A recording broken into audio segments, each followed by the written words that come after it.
Hey there, everybody. Thomas with Basecamp Trading. It is Thursday, August 8th, and we're going to talk really quick about one of the trades from the futures trading room, which was a long in RBOB that played out really, really well.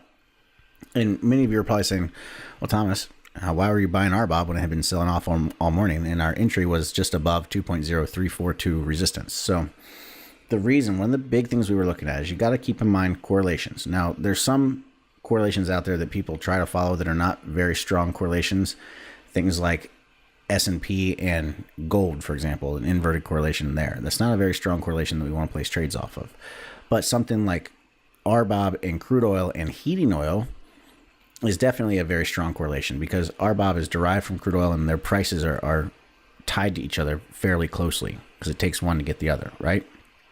So one of the things we were watching, and I want you to notice the timing or the time of these price bars. It's a 30-minute price chart. This is the 1030 price bar, okay? So RBOB was starting to break on the 1030 price bar. But if you go look at crude oil here, and you go to that same 1030 price bar, that's this bar right here.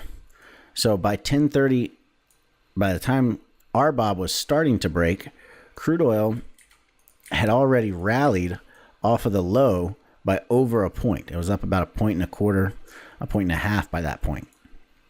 So we had seen a ton of buyers coming into crude oil, and we had seen a bunch of buyers coming into heating oil.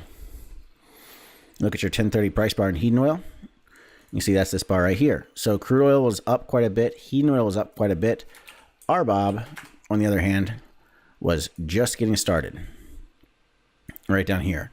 So that tells us, okay, we'll look for RBOB to go catch up to the other two. Now, it doesn't mean we want to just blindly buy it. What do we want to see? We want to see it prove that it's going to move our direction. So what do we look at? We look at buying on the break of this short-term compression where we had been moving sideways for a couple of hours. We said, okay, if we can get above the high of that compression, then that will signal the long entry. And then you see we proceeded to jump right to the roof. The first target was right up here on this double top from last night, and then it proceeded to break through there, and there's many people holding it now for swing trades to the upside. But my point here is, pay attention to markets that actually do have strong correlations, because when you have a market that has a strong correlation, the probabilities of the other markets following through, when you have three that are correlated like crude oil, RBOB, and heating oil, and two of them take off, watch for that third one to spike to go catch up to it. Alrighty? So that's all I have for you for today. I hope it helps. Make sure you like and subscribe if you're enjoying these videos. I will see you in the trading room bright and early tomorrow morning. Until next time, everybody, happy trading.